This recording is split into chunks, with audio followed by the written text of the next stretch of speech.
Chapter 1. The Foggy Departure. The platform at King's Cross Station was a swirling vortex of chaos and clamour, as it always seemed to be in those autumn evenings of 1935. Porters darted like shadows through the throng, their arms laden with valises and hat boxes, while the shrill whistle of the London Express pierced the damp air like a cry of impatience. Fog clung to the iron girders overhead, thick and insidious, muting the gas lamps to a hazy golden glow and turning the departing passengers into ghostly silhouettes. Hercule Poirot, impeccably attired in a double-breasted overcoat of fine wool and a soft grey Homburg hat, paused at the edge of the platform, his cane tapping a rhythmic protest against the sooty concrete. Beside him stood his old friend Captain Arthur Hastings, bundled in a Burberry trench coat that did little to dispel the chill seeping into his bones. Hastings glanced at his watch for the third time in as many minutes, his moustache twitching with mild irritation. "Really, Poirot," he said, raising his voice above the din of farewells and the hiss of steam from the locomotive. "Must we endure this infernal fog? It's as if London itself is reluctant to let us go. And Edinburgh! Bah! What possesses a man of your continental sensibilities to venture north in October?" Poirot turned his egg-shaped head, his eyes gleaming with that peculiar mix of amusement and inscrutability beneath the brim of his hat.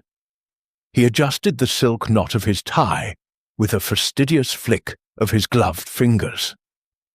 "Mon ami, the fog is but a veil, hiding the truths that lie beneath.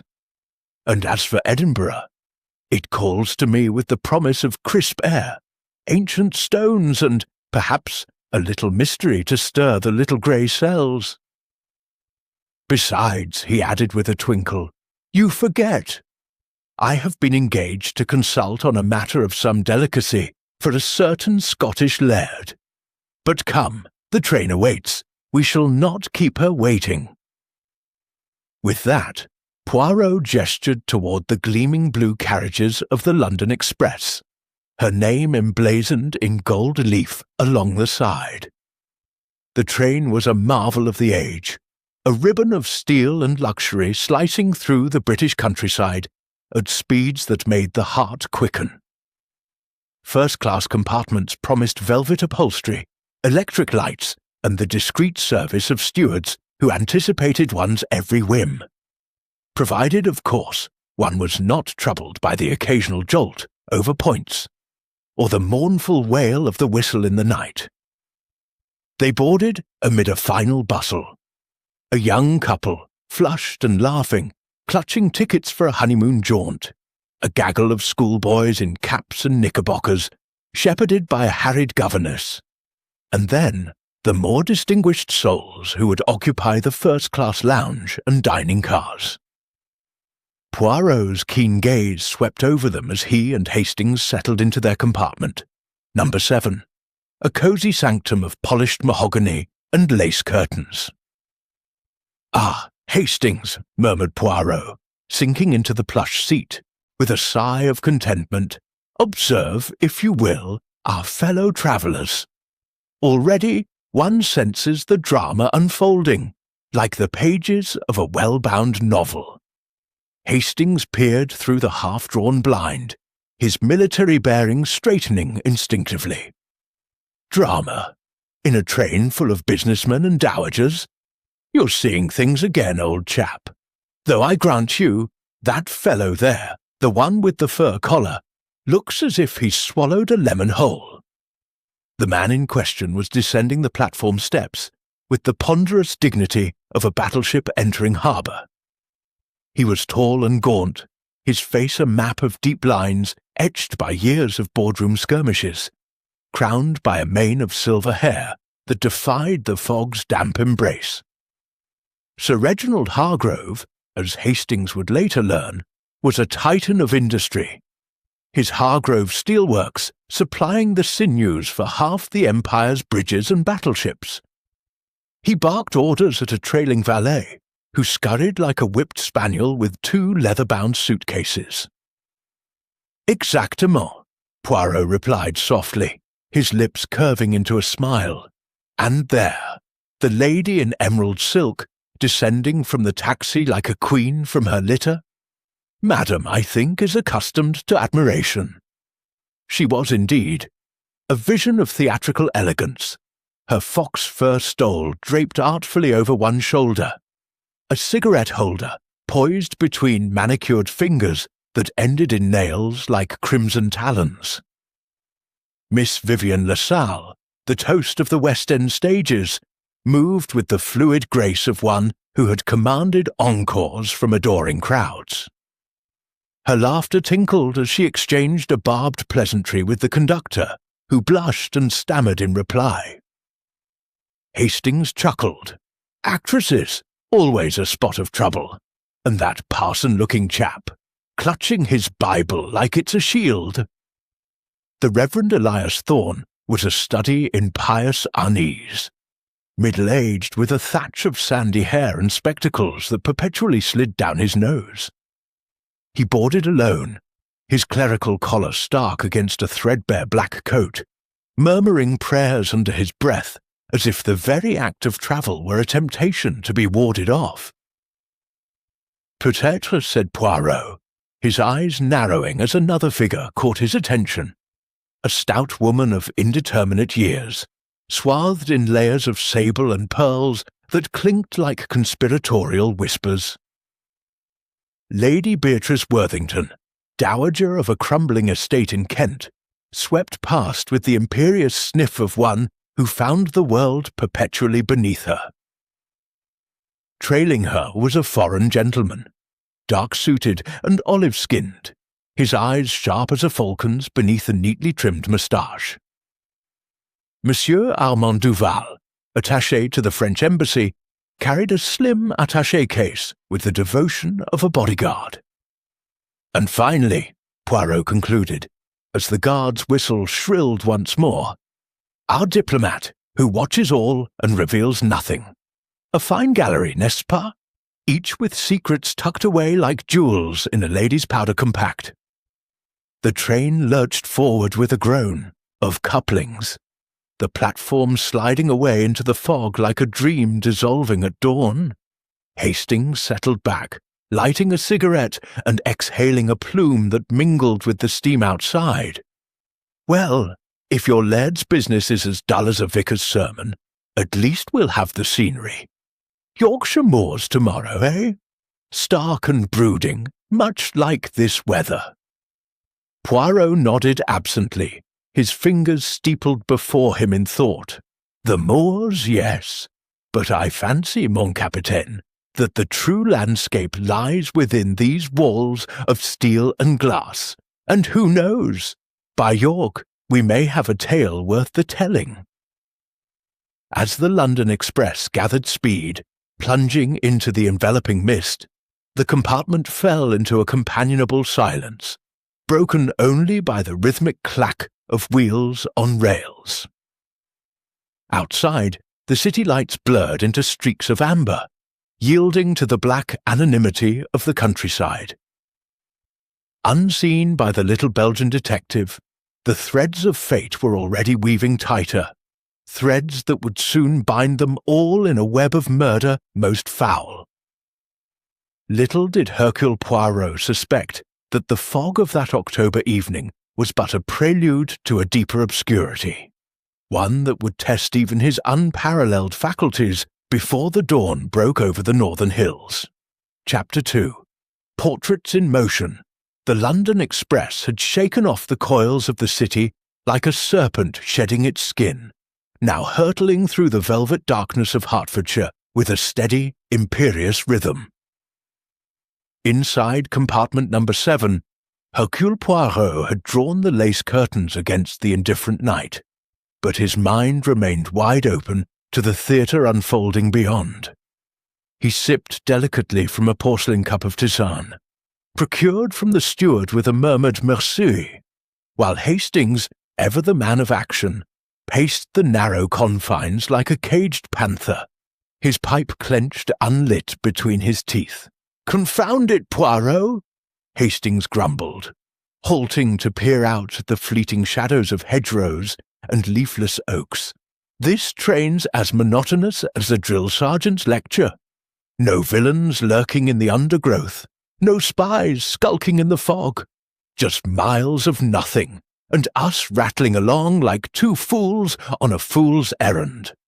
Poirot set down his cup with a soft clink, his eyes twinkling like polished onyx. "Patience, mon vieux. The villain is not always in the undergrowth. Sometimes he or she sits across from you at dinner, smiling over the soup. And as for monotony, but listen, the drama calls already. Do you not hear the footsteps in the corridor? The rustle of silk, the murmur of voices. Our portraits in motion, they come to life." Hastings straightened, curiosity piqued despite himself. "Portraits? You're waxing poetic again. Very well. If there's to be no sleep tonight, let's at least stretch our legs. Dining car, you say? I could murder a brandy." "Exactement," Poirot agreed, rising with the precision of a watch spring uncoiling. He donned his overcoat once more, though the compartment's electric heater hummed a gentle warmth, and together they stepped into the swaying corridor. The train's pulse thrummed beneath their feet, a heartbeat of iron and steam, as they made their way aft toward the dining car. Gas lamps flickered in brass sconces, casting elongated shadows that danced like conspirators on the varnished panels. The dining car was a jewel box of Edwardian opulence, crystal chandeliers swaying gently overhead, tables draped in crisp damask, and silverware that gleamed with the promise of civilized indulgence. Waiters in white jackets glided like spectres, balancing trays of smoked salmon and cut-glass decanters. The air was redolent with the scents of roast beef, fresh bread, and the faint illicit tang of Turkish cigarettes. It was here, amid the soft clatter of cutlery and the low hum of conversation, that the passengers Poirot had glimpsed on the platform now resolved into vivid, breathing portraits. At the foremost table sat Lady Beatrice Worthington, her presence dominating the car like a battleship at anchor. She was a woman of ample proportions, her face a fortress of powder and rouge, crowned by a toque of violet velvet adorned with a single, improbable ostrich plume. Her voice, when she spoke, carried the clipped vowels of the haute ton, laced with the acid of one who had long outlived her illusions. "Insufferable, I tell you," she declared to her companion, a mousy secretary who nodded like a marionette on strings. "This fog, this beastly train, it's enough to make one question the very progress of the age. And Hargrove there, preening like a peacock over his wretched steel mills, as if the empire needed more girders and less breeding." Her gaze flicked toward the adjacent table, where Sir Reginald Hargrove held court with the bluster of a man who equated volume with virtue. He was carving into a slab of rare beef with the vigour of a man felling timber, his silver mane dishevelled from the journey's jostle. "Progress, Lady Beatrice! Bah! It's men like me who forge it, steel for the ships, rails for these very wheels. Without Hargrove, you'd still be trundling in a horse-cart, fog or no." Lady Beatrice's laugh was a cascade of ice cubes in a glass. "Forge it? You mean profiteer from it, Sir Reginald. One hears tales of strikes crushed, widows uncompensated. But then, what would a woman of refinement know of such vulgarities?" Poirot, pausing at the car's entrance with Hastings in tow, allowed a faint smile to crease his lips. "Voyez, Hastings, the dowager and the industrialist, oil and water, or perhaps petrol and flame. One feels the spark already." Hastings murmured assent, his eyes drawn inexorably to the table by the window, where Miss Vivian LaSalle presided like a goddess, descended to dine among mortals. She lounged with artful negligence against the velvet squabs, her emerald gown a shimmer of silk that caught the lamplight like a siren's lure. A diamond choker encircled her throat, winking with every tilt of her head as she toyed with a forkful of asparagus, her laughter a melody that turned heads and quickened pulses.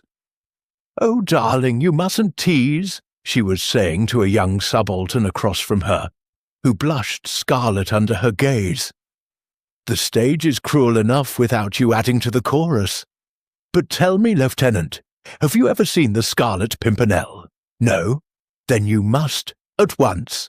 It's all dashing rescues and hidden identities, rather like life, wouldn't you say?" The lieutenant stammered a reply, utterly ensnared, while Vivian's eyes, dark and knowing, flicked briefly to Sir Reginald, lingering just long enough to suggest a history unspoken. Poirot noted the glance, filing it away like a specimen in a lepidopterist's case. "Et voilà the actress," Poirot whispered. "A chameleon, she changes with the light. But beneath the grease paint, what truths does she conceal?" Further down the car, in a shadowed alcove, sat the Reverend Elias Thorne, his plate untouched save for a few shreds of bread crumbled in agitation. He was a man adrift in a sea of secular indulgences, his fingers twisting the stem of a water-glass as if it were a rosary.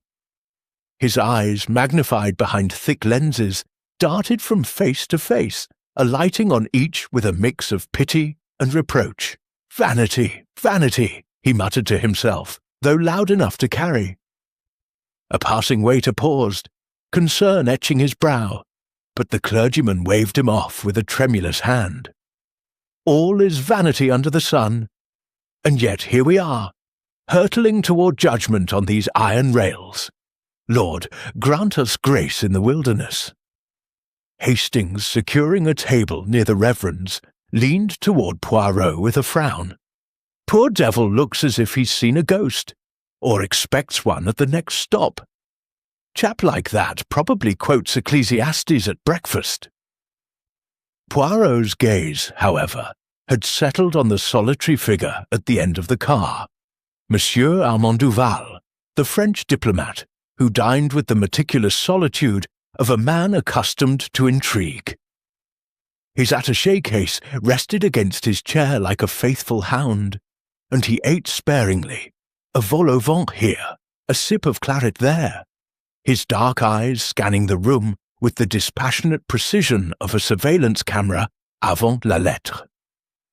When his gaze met Poirot's, there was a flicker of recognition, swiftly masked by a courteous nod. "Bonsoir, monsieur," Duval said in flawless English, his accent a light Provençal lilt that softened the edges of formality. He rose slightly, inclining his head. "You are travellers of discernment, I perceive. The dining car? She's a microcosm, no? All the world's a stage, as your bard would have it." Poirot returned the bow, his own French rippling like silk. "Précisément, monsieur. And you, if I may venture, are no stranger to such stages. Hercule Poirot, at your service, and this is Captain Hastings, late of the Imperial Yeomanry." Duval's moustache twitched in amusement. "Poirot! The name echoes in certain corridors of power. A pleasure, Captain. As for stages, I have trod a few in my time, diplomatic cables by day, perhaps a tango by night, but tonight, merely a passenger, bound for Edinburgh on matters of trade. Steel and whiskey, the lifeblood of empires." As the introductions rippled outward, Lady Beatrice deigning a frosty acknowledgment, Sir Reginald bellowing a hearty "Join us, by Jove!" Vivian bestowing a smile that could launch 1,000 sonnets, and the Reverend murmuring a benediction, the dining car settled into a fragile harmony. Toasts were raised to absent friends, anecdotes exchanged like currency, and for a fleeting hour the train seemed less a conveyance than a drawing-room afloat on the night. Yet Poirot, savouring his sole Meunier with the gravity of a philosopher at banquet, detected the undercurrents. The way Lady Beatrice's fan snapped shut when Sir Reginald praised his latest merger, the shadow that crossed Vivian's face at mention of a rival production, the Reverend's furtive glance toward Duval's case, as if it held not documents but damnation, and Duval himself, ever watchful, his fingers drumming a silent code on the tablecloth. "Observe, Hastings," Poirot said softly as the coffee arrived, laced with cognac for the captain. "These are not mere passengers.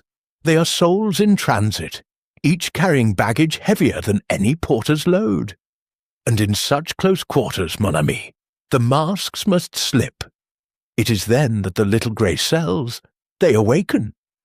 Hastings, warming to his brandy, nodded with a grin. "Slipped masks and slipped knives, you mean? Gad, Poirot, if you're right, this journey might prove more exciting than a charge at Omdurman." Outside, the moon had pierced the thinning fog, silvering the fields in ghostly luminescence. The London Express pressed on, oblivious to the portraits within, portraits that by dawn's light would be stained with the indelible ink of tragedy. For now, though, the night held its breath, and Hercule Poirot listened to its secrets whisper on the wind. Chapter 3. Whispers in the Dining Car. The claret had flowed freely by the time the London Express crossed the invisible threshold into Yorkshire, where the landscape beyond the rain-streaked windows had surrendered to a tapestry of rolling moors and sentinel hills, etched black against a sky bruised with storm clouds. In the dining car, the chandeliers cast a warm, deceptive glow, turning the passengers' faces into masks of civility stretched taut over the bones of old grudges. Hercule Poirot, seated now at a table shared with Hastings and the hapless lieutenant from earlier, poor young Mr. Edmund Carver, fresh from Sandhurst and wide-eyed as a fawn, sipped his tisane with the detachment of a spectator at the opera, his ears attuned to the overture of discord. "These Moors, sir," ventured Lieutenant Carver, his voice cracking slightly on the "sir" as he addressed Poirot. "They're like something out of Bronte, aren't they? All wild and windswept. Makes a man feel small." Poirot inclined his head, his moustache quivering with suppressed mirth. "Small, monsieur. Non, non. The Moors, they remind one of the human soul. Vast, untamed, hiding tempests beneath a calm facade. But tell me, you who wear the king's uniform so proudly, do you not find our companions here equally windswept?" Carver glanced about, flushing anew as his gaze snagged on Miss Vivian LaSalle, who had migrated to Lady Beatrice's table with the fluidity of quicksilver. The actress was midway through a recital of her latest triumph, a drawing-room comedy where she played a scheming adventuress ensnaring a hapless baronet, her hands fluttering like exotic birds, drawing reluctant smiles even from the dowager. "Oh, it's all in the eyes, Lady Beatrice," Vivian confided, leaning in with a conspiratorial arch of her brow. "A flutter here, a promise there, and the poor fool is hooked like a trout on the line." "But you know all about that, don't you? Your late husband's memoirs, such scandalous whispers. Though I dare say you edited out the juiciest bits." Lady Beatrice's fan unfurled with a snap, its lace edges trembling like a ruffled peacock's tail. "Memoirs? Child, if you'd read them properly, you'd know they were penned by a ghostwriter with more imagination than fact. Unlike some, I leave the fiction to the footlights. And as for hooks—" Her eyes, sharp as gimlet, flicked towards Sir Reginald's table, where the industrialist was regaling Monsieur Duval with tales of cutthroat deals in Birmingham boardrooms. "Some fish are too coarse for the creel." Sir Reginald's laughter boomed like a cannonade. drowning the clink of dessert spoons against bowls of crème brûlée. He slapped the table, sending a ripple through his half-empty brandy balloon. "Course, madam, it's men of my stamp who keep the likes of you in pearls and plumes. Without Hargrove steel, your precious West End would be lit by tallow dips, not these electric wonders." He gestured grandly at the chandeliers, nearly upending a waiter's tray in the process. Duval, ever the diplomat, interposed with a silken smile, his fork poised midway to a morsel of Stilton. "Ah, but Sir Reginald, is it not the blend that makes the vintage? Steel for the spine, yes, but art, she is the heart. Without the theatre, what would your factories echo with but the clang of hammers? No applause, no encores, c'est la vie, as we say." The exchange hung in the air like smoke from a poorly drawn cigar. And Poirot, catching the undercurrent, murmured to Hastings, "Voyez, mon ami, the heart and the hammer, they clash already, and listen, there, from the shadows, the voice of conscience." At the alcove table, the Reverend Thorn had abandoned all pretence of appetite, his Bible now open before him like a bulwark against the encroaching revelry. He cleared his throat, a small ecclesiastical cough that nonetheless carried to the ears of those nearest. "Gentlemen, ladies," he began, his voice quavering but insistent, rising like a hymn above the murmur. "Is this not the very Babel of our age? Wealth clashing with wit, industry devouring art, and all of us racing northward as if the gates of heaven or hell lay just beyond the next tunnel. For what shall it profit a man if he shall gain the whole world and lose his own soul?" Mark chapter 8. A hush rippled outward, brittle as spun sugar. Lady Beatrice arched a painted eyebrow, her lips pursing in disdain. "Soul, Reverend? How quaint! Mine's quite intact, thank you, safely tucked away with my stocks and bonds, though I dare say yours might benefit from a spot of worldly seasoning." Vivian, quick as a cat, leaned toward the clergyman with a sympathetic tilt. "Oh, don't mind her, Padre. She's all bark after a glass or two. But you're right, you know. Racing, always racing. I once played a vicar in The Bells of St. Martin's, all fire and brimstone. Died in Act 2, poisoned by my own flock. Art imitating life, eh?" Her laughter pealed, but there was a brittle edge to it, and Poirot noted how her fingers tightened on her cigarette holder, the ember glowing like a warning beacon. Sir Reginald, undeterred, raised his glass in mock toast. "To souls, then, and may the devil take the hindmost, preferably before they unionize my mills." The sally elicited a smattering of chuckles from the lieutenant and a few peripheral tables, but Duval's expression remained enigmatically neutral. His eyes, dark pools reflecting the lamplight, flicking toward the Reverend with something akin to pity, or perhaps calculation. Hastings, midway through his own portion of treacle tart, leaned toward Poirot with a conspiratorial whisper. "Jolly good show, what? But that parson's got a bee in his bonnet, and Hargrove, blight as 3 sheets to the wind already. If this keeps up, we'll have a brawl before the pudding's cleared." Poirot's gaze, sharp as a scalpel, dissected the scene. The way Lady Beatrice's secretary shrank into her chair, scribbling furtively in a notebook as if transcribing sins for posterity. The subtle shift in Vivian's posture as she caught Sir Reginald's lingering stare, a stare heavy with the freight of past indiscretions. The Reverend's hands now clasped in prayer, knuckles whitening as though gripping an invisible cross, and Duval, who excused himself with polished grace to confer with the steward, his attaché case never more than an arm's length away. "No, Hastings," Poirot replied softly, his voice a thread of velvet in the din. "Not a brawl, a revelation. Words are but the smoke. It is the gestures that betray. See how the dowager's fan points like an accusation? How the actress's smile does not reach her eyes?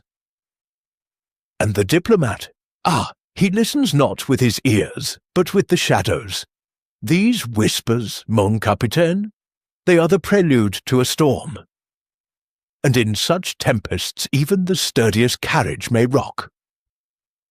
As the waiters circulated with liqueurs, and the train plunged into a cutting, where the moors vanished into inky void, the conversation fractured into eddies. The lieutenant regaling Hastings with tales of polo at Aldershot, Lady Beatrice dissecting the latest society scandal with Vivian's avid assistance, Sir Reginald's voice droning on about tariffs and tariffs unending. Yet beneath it all thrummed the unspoken, the resentments coiled like adders in the heather, the secrets bartered in sidelong glances. Poirot drained his tisane, the steam curling like a question mark before his face. He knew, with the instinct of one who had unravelled 100 such tapestries, that the dining car's fragile piece was but a veneer, gilded and thin. Soon the whispers would sharpen to cries, and the London Express, faithful steed of the night, would carry them all toward a reckoning etched in blood and betrayal. Outside, the first drops of rain pattered against the glass, a Morse code of impending doom, as the train rattled onward into the heart of the wild north. Chapter 4. The Midnight Signal. The rain had escalated from a tentative patter to a relentless tattoo against the roof of the London Express, as if the heavens themselves conspired to drum the passengers into uneasy slumber. It was well past the witching hour, 2 bells in the dim corridor clock, or thereabouts, when the train, that tireless beast of burden, began to falter. First came the subtle deceleration, a gentle easing of the thunderous rhythm beneath the wheels, like a dancer tiring mid-waltz. Then, with a shudder that rattled the cut-glass decanters in the lounge car, and sent a ripple through the sleeping compartments, the locomotive ground to a halt. Hercule Poirot, who had retired to number 7 some hours earlier, with a monograph on the psychology of railway timetables, a volume Hastings dismissed as musty as a vicar's vestry, stirred from his light doze. His eyes snapped open, sharp and alert, as the sudden silence pressed in like an uninvited guest. Outside, the moors stretched into an abyss of blackness, relieved only by the occasional glint of rain-slicked heather caught in the headlamp's dying beam. The engine's hiss faded to a sullen murmur, and in its place rose a chorus of murmurs from the corridors, irritated, inquisitive, laced with the first threads of alarm. "Parbleu!" Poirot muttered, swinging his legs from the bunk with the neat economy of a man who disdained disarray. He donned his dressing gown, a quilted affair of burgundy silk, monogrammed at the pocket, and rapped sharply on the partition separating his compartment from Hastings. "Mon ami, awake! The iron horse, she stumbles!"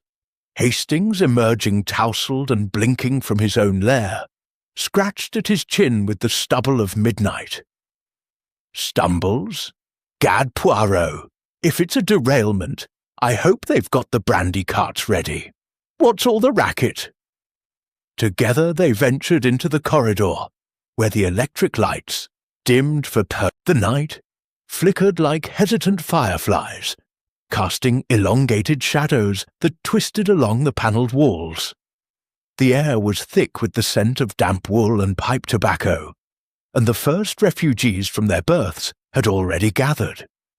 A cluster of second-class clerks in rumpled pyjamas, whispering of Bolshevik sabotage. The Lieutenant Carver, in a hastily buttoned tunic, peering out the window as if expecting Huns to materialize from the gloom. From the far end of the car came the stentorian tones of Sir Reginald Hargrove, his voice booming like a foghorn in the confined space. Signal failure, my good man. At this hour?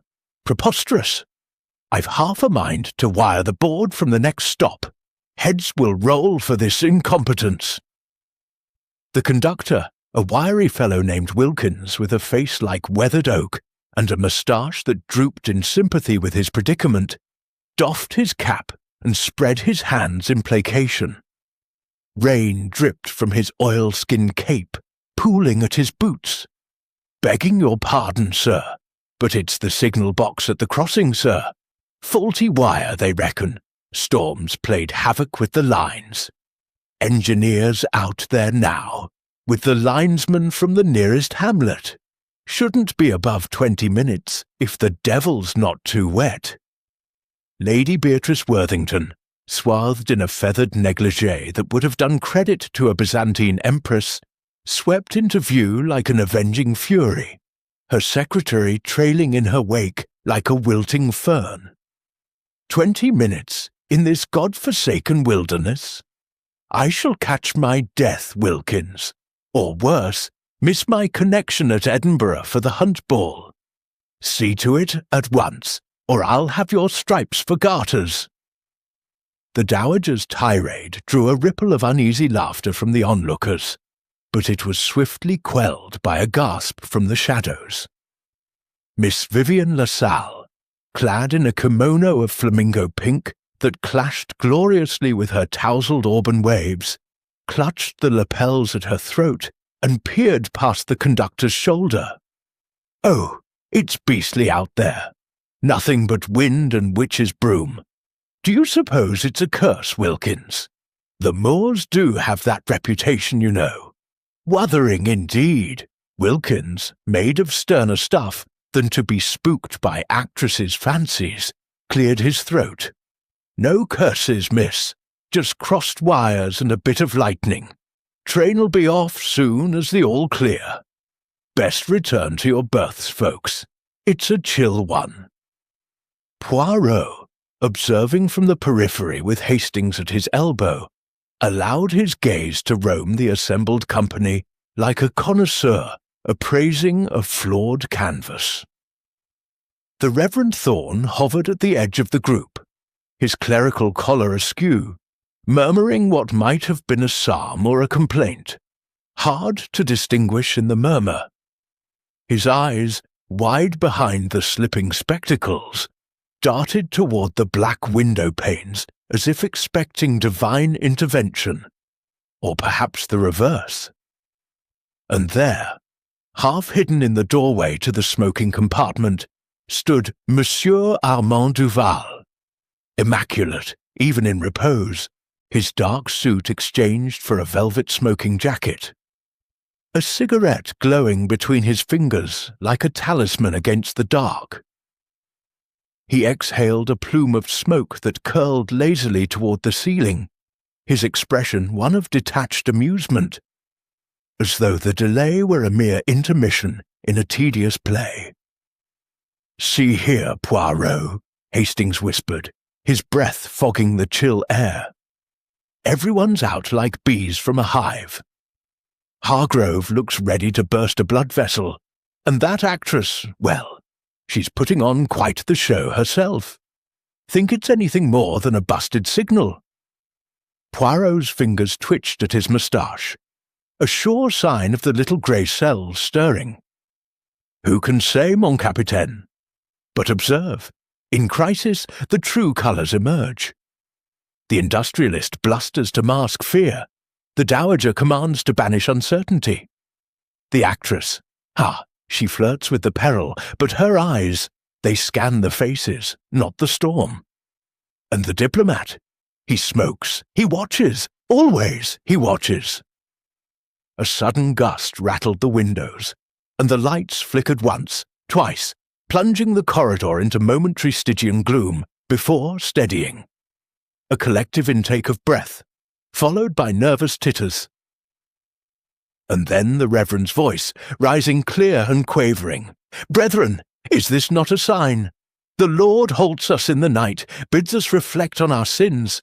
Be still, and know that I am God. Psalm 46. Let us pray, here in this iron tabernacle, for safe passage through the Valley of Shadow." Lady Beatrice snorted, a sound like a warthog in velvet gloves. "Pray. I'd sooner pray for a hot water bottle, Reverend. Though if your God can fix a signal box faster than Wilkins' men, by all means, carry on." Vivienne, ever the peacemaker when it suited, laid a hand on the clergyman's arm. "Hush now, Lady B. The Padre's only trying to steady our nerves. And nerves, darling, are a girl's best asset. Besides, a midnight prayer might make for a ripping scene in my next picture. The Ghost Train, starring yours truly as the sceptical soprano turned penitent." Sir Reginald, pacing like a caged bear, wheeled on Duval, who had drifted closer, cigarette in hand. "You, Frenchman, what do you make of this? Your lot's always yammering about efficiency. Got a gadget in that case of yours to sort the wires?" Duval's smile was a crescent moon, cool and unyielding. "Alas, Sir Reginald, my case holds only papers, treaties, tariffs, the dull detritus of diplomacy. No miracles therein. But if it's efficiency you seek, perhaps a dash of Gallic sang-froid. The English storm will pass. The train, like empires, endures." The exchange drew a grudging chuckle from Hastings, but Poirot remained silent, his head cocked as if listening to a distant melody. From the platform beyond, though there was no platform, merely a gravel verge churned to mud by the linesman's boots, came the faint shout of the engineer, muffled by wind and rain. "Clear! All clear!" Wilkins straightened, relief etching his features. "There we are, ladies and gents, right as rain. Back to bed now. Edinburgh by dawn, God and Gage is willing." The crowd dispersed with a collective sigh, shuffling back to their lairs like chastened schoolchildren. Lady Beatrice swept away with a final imperious wave. Vivienne blew a kiss to the lieutenant, who caught it like a grenade. The Reverend retreated with a murmured Amen, and Duval melted into the shadows, his cigarette's glow winking out like a conspirator's signal. As Poirot and Hastings turned toward their compartment, the train lurched forward once more, the wheels grinding against the rails with renewed vigour. The rain lashed the windows in frantic applause, and the moors blurred into motion once again. "A close call, eh?" Hastings yawned, clapping Poirot on the shoulder. "Nothing but weather and whimsy. Back to the berths, I say." But Poirot paused, his eyes distant, fixed on the receding darkness. "Whimsy, perhaps, or a warning shot, mon ami. For in the hush of midnight, even the innocent signal can herald the guilty toll. Sleep well, Hastings, but I shall think." The London Express thundered on, devouring the miles, unaware that the true halt, the one that would grind all motion to a standstill, lay not in faulty wires, but in the locked chamber of a human heart, waiting to be breached. Chapter 5. The locked compartment. Dawn crept over the Yorkshire moors like a thief in the night, reluctant and grey, painting the heather in muted tones of ash and silver. The London Express, having devoured the remaining miles through fitful slumber, now sliced through the dawn mist with the precision of a scalpel, her wheels singing a monotonous dirge on the steel. In compartment number 7, Hercule Poirot had surrendered to a shallow repose, his mind awhirl with the night's fragments, barbed words in the dining car, the Reverend's fervent pleas, the diplomat's enigmatic smoke signals. Hastings snored softly from the upper berth, a counterpoint to the rain's fading patter. It began with a knock, sharp, insistent, like the rap of fate's own gavel. Poirot's eyes fluttered open, and he consulted his travelling clock. 5:30, an hour when honest folks stirred only for the milkman's call. "Entree," he called, his voice a silken thread in the chill air, as he swung his feet to the floor and reached for his dressing gown. The door yielded to reveal Wilkins, the conductor, his face a palette of pallor and perspiration, his cap clutched in hands that trembled like aspen leaves. Behind him loomed the burly form of the engineer, oil-streaked and grim, and beyond, in the corridor, a huddle of passengers, nightshirts and negligées askew, whispering like conspirators in a crypt. "Monsieur Poirot, sir," Wilkins stammered, his moustache quivering as if afflicted with St. Vitus's dance. "It's Sir Reginald Hargrove, sir, in compartment 9. The door's locked from the inside, key in the lock, but he's not answering. And there's blood, sir, on the floorboards, seeping under the door. We tried to rouse him after the steward brought tea rounds, but—" Poirot's expression underwent that subtle alchemy from repose to intensity, his green eyes sharpening like a lens focusing on infinity. "Blood? Mon Dieu! Say no more, Monsieur le Conducteur. Lead on, and Captain Hastings." He turned with a brisk shake of the sleeping form above. "Awake, mon ami. The little grey cells, they demand action. Murder most inconvenient has paid us a call." Hastings tumbled down in a flurry of blankets and oaths, his face a mask of bleary indignation that swiftly morphed to martial alertness. "Murder! On a blessed train.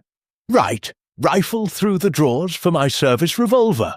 No, then let's have at it." The procession wound through the corridor like a funeral cortege in miniature. The electric lights, now fully roused, casting harsh shadows that accentuated the pallor of the assembly. Lady Beatrice Worthington, foremost among the gawkers, clutched her pearls as if they were a lifeline. Her violet toque askew like a crown toppled in revolution. Hargrove? Dead? The blustering oaf serves him right for imbibing like a navvy. But locked in, how theatrical. One half expects the curtain to rise. Miss Vivian LaSalle hovered at her elbow, her kimono hastily belted, face drained of its customary rouge save for the crimson of her lips, which parted in a gasp that was equal parts horror and histrionics. "Oh, it's too dreadful! Sir Reginald, such a vital man, all thunder and tariffs.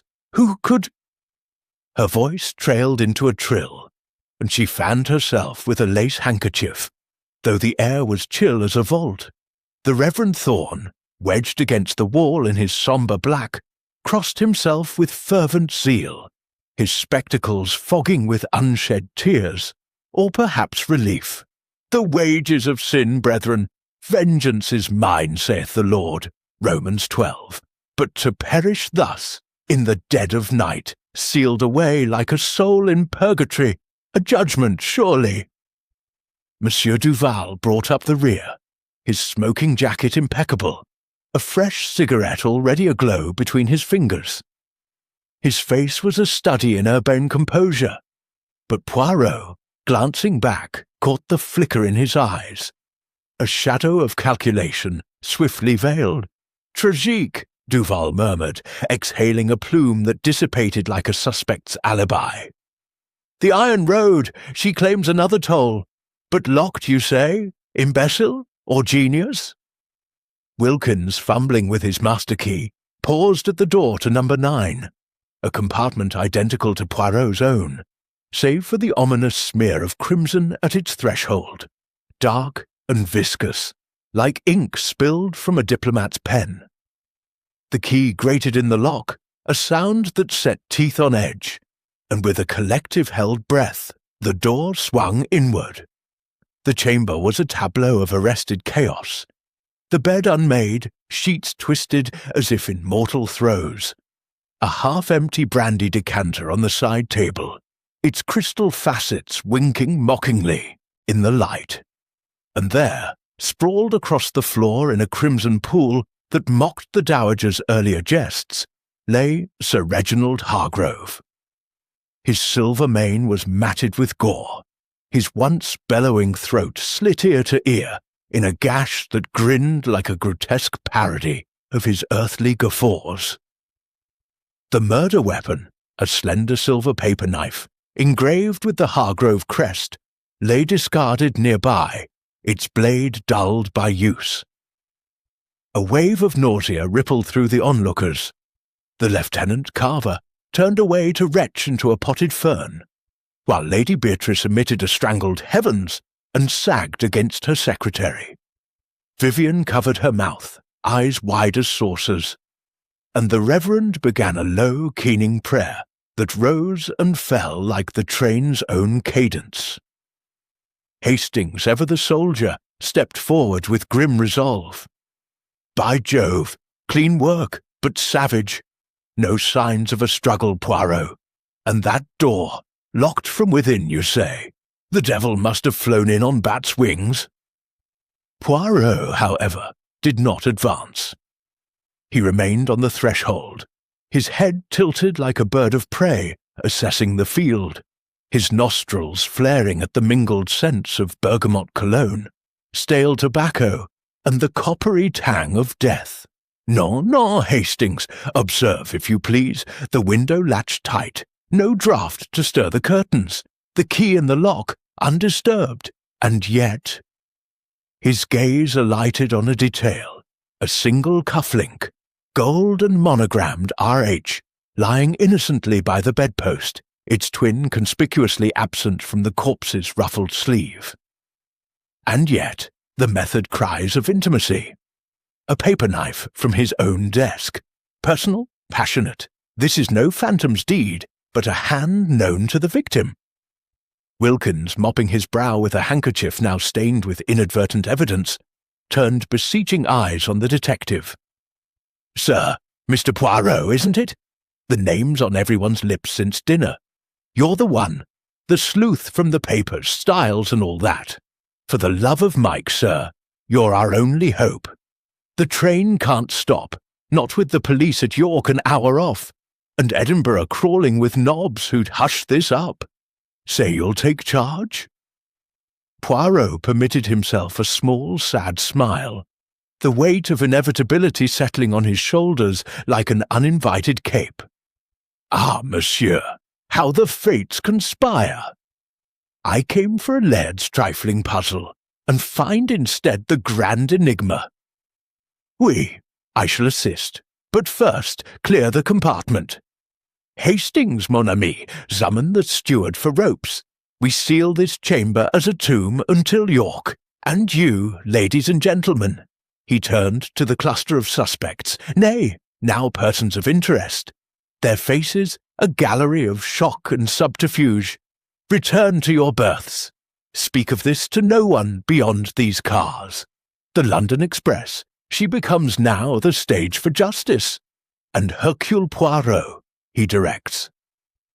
As the door clicked shut behind the last reluctant soul, and the train hurtled toward the rising sun, Poirot lingered a moment alone with the dead man. "Sir, Reginald," he murmured, almost tenderly, "you were a tempest in life.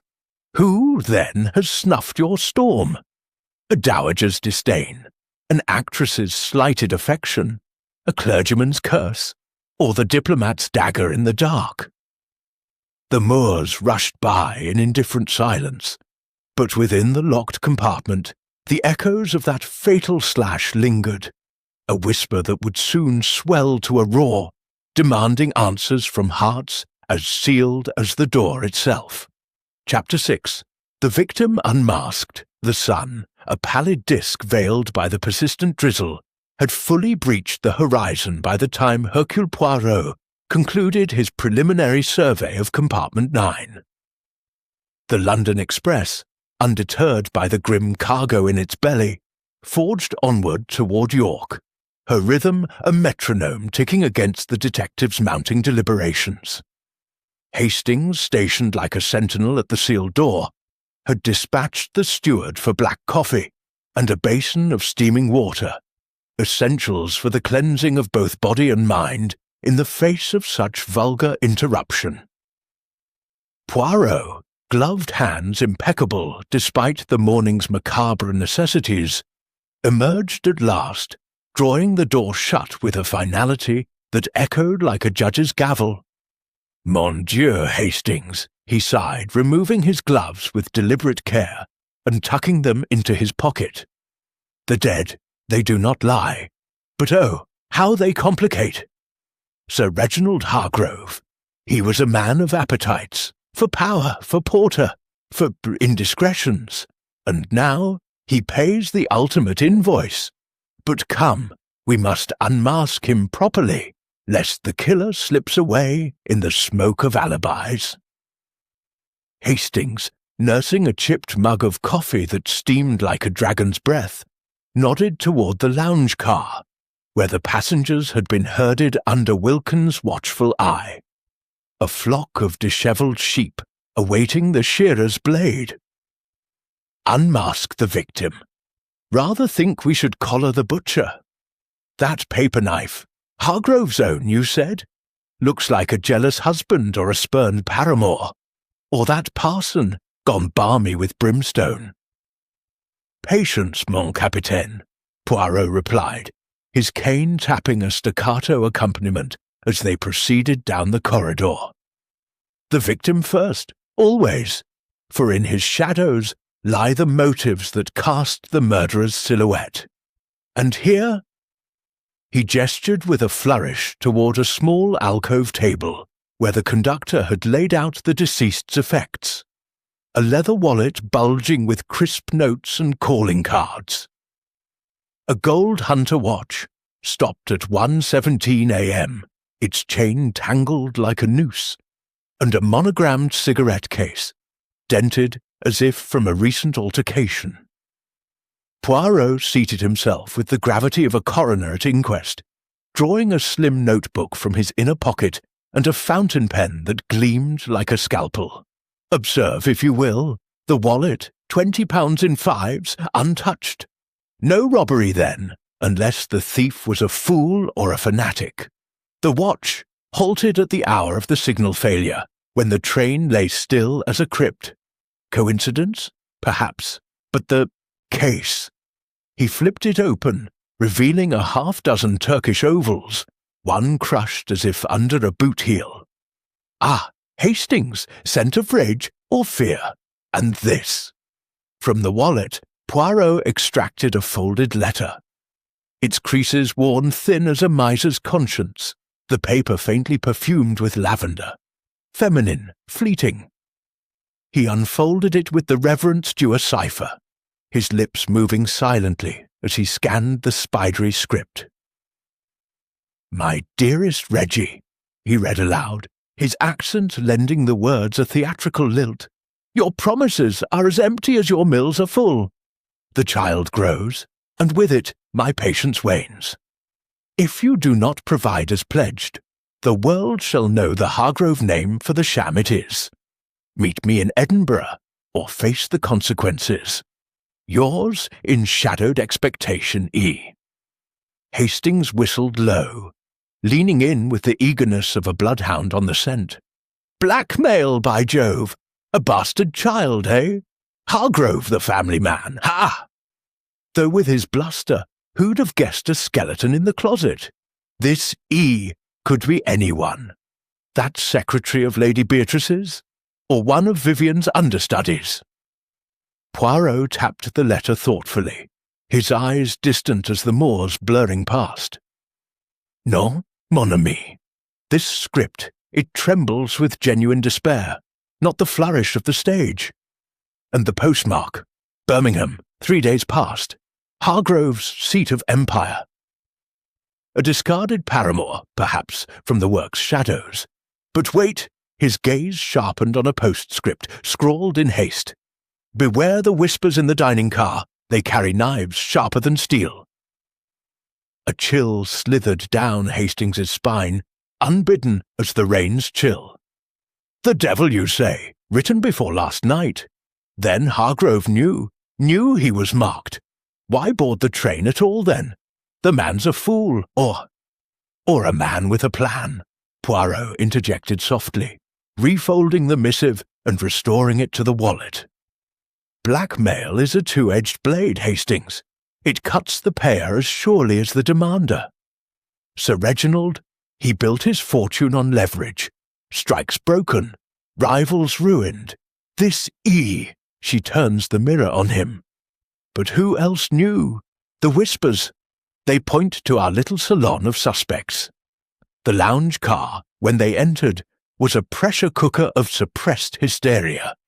Velvet armchairs askew, ashtrays overflowing with nervous leavings, the air thick with the acrid bite of fierce-wet and gitane. Lady Beatrice held court from a chaise longue, her negligée now augmented by a cashmere shawl, dabbing at her eyes with a handkerchief that bore no trace of tears. Unmasked. The man was never masked, Poirot. Blatant as a bull in a china shop. Tariffs and tantrums from luncheon onward. But murder? In my presence? It's an outrage to my digestion.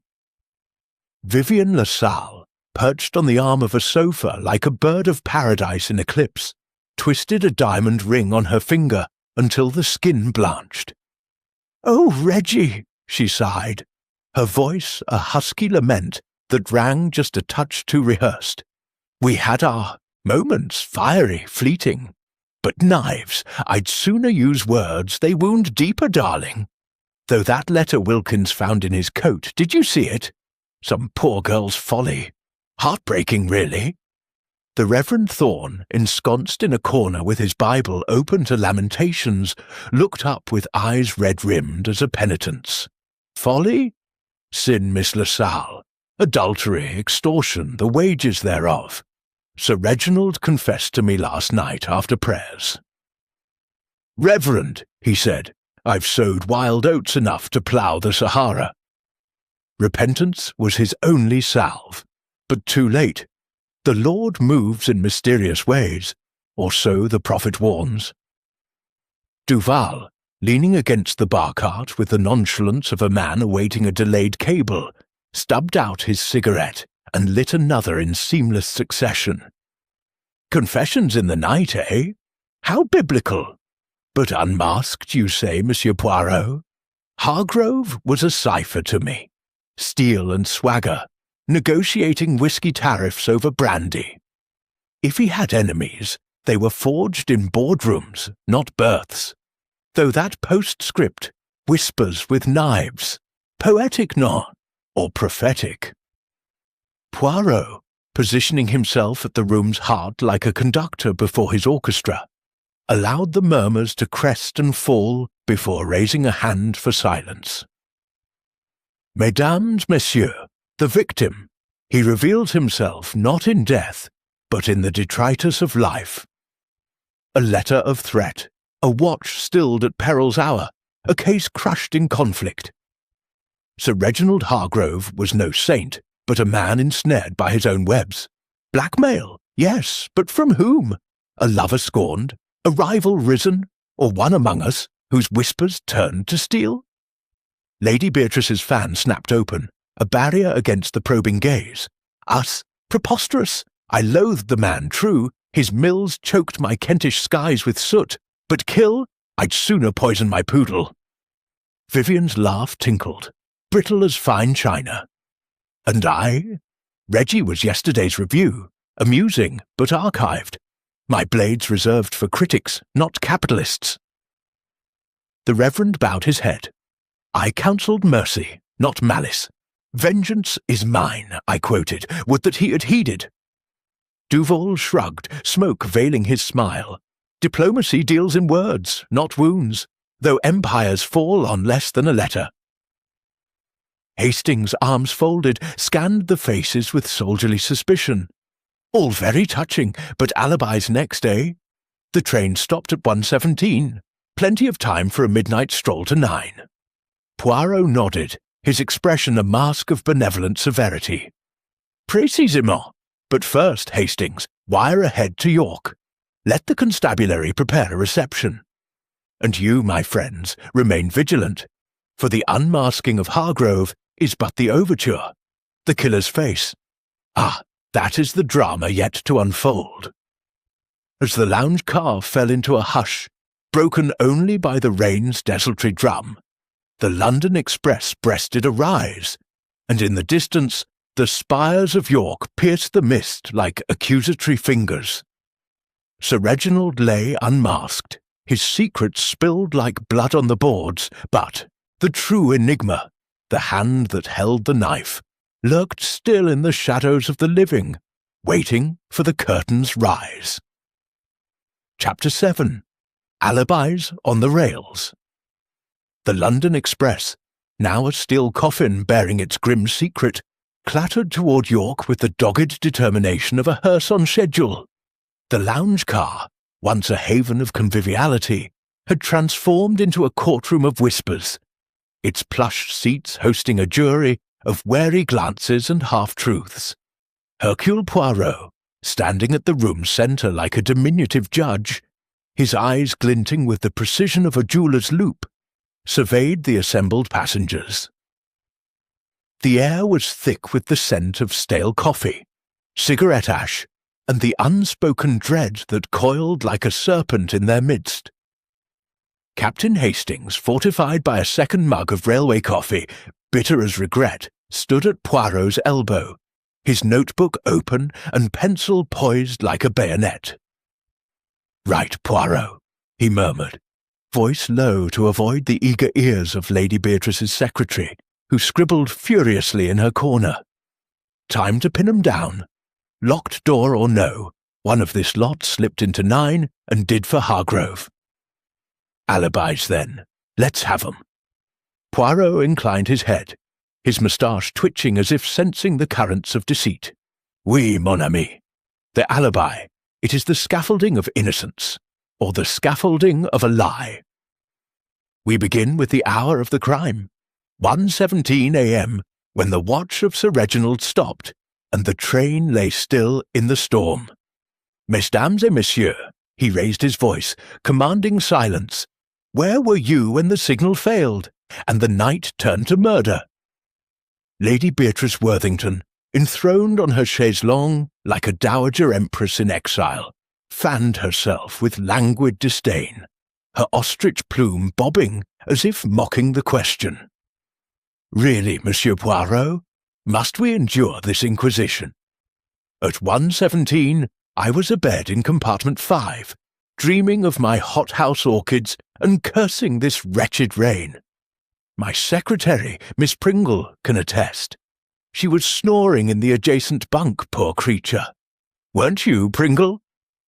Miss Pringle, a woman of sallow cheeks and nervous hands, nodded so vigorously her spectacles nearly flew.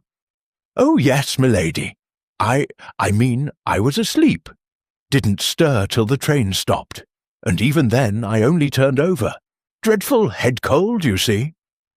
Her voice was a squeak, her eyes darting to the floor as if it held a script for salvation. Poirot's gaze lingered on her, soft but piercing, like sunlight through her magnifying glass. "Merci, mademoiselle. A head cold, it muffles the senses, non? But we shall verify. And you, Miss LaSalle?" Vivienne LaSalle, perched on a velvet stool, crossed her legs with the grace of a dancer exiting stage left, her kimono slipping to reveal a flash of silk-stockinged ankle. "Me? Oh, darling, I was in compartment 8, tossing and turning like a heroine in a melodrama. The storm, you know. It plays havoc with one's nerves. I'd taken a touch of laudanum to settle them. But when the train stopped, I woke in a fright, thought it was bandits or some such nonsense." She laughed, a silvery trill that faltered under Poirot's unblinking stare. "Alone, I'm afraid. No leading man to vouch for me. Just my mirror and a half-read script."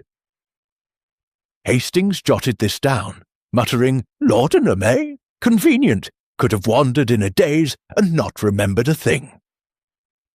The Reverend Elias Thorne, clutching his Bible like a shield, rose from his corner with the solemnity of a man delivering a sermon to the damned. "I was in compartment 6, Monsieur Poirot, on my knees in prayer. The storm, it was a sign, a tumult from above. When the train halted, I heard the Lord's voice in the silence, bidding me to intercede for lost souls. Sir Reginald's confession weighed heavy on me. I sought to expiate his sins and my own.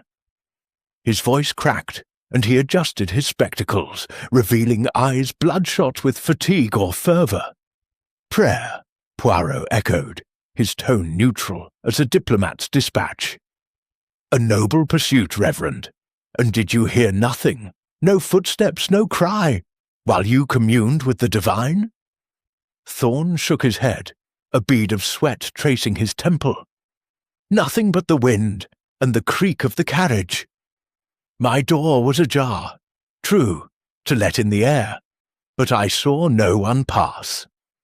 Monsieur Armand Duval, lounging against the bar cart with the ease of a panther in repose, exhaled a plume of cigarette smoke that curled like a question mark.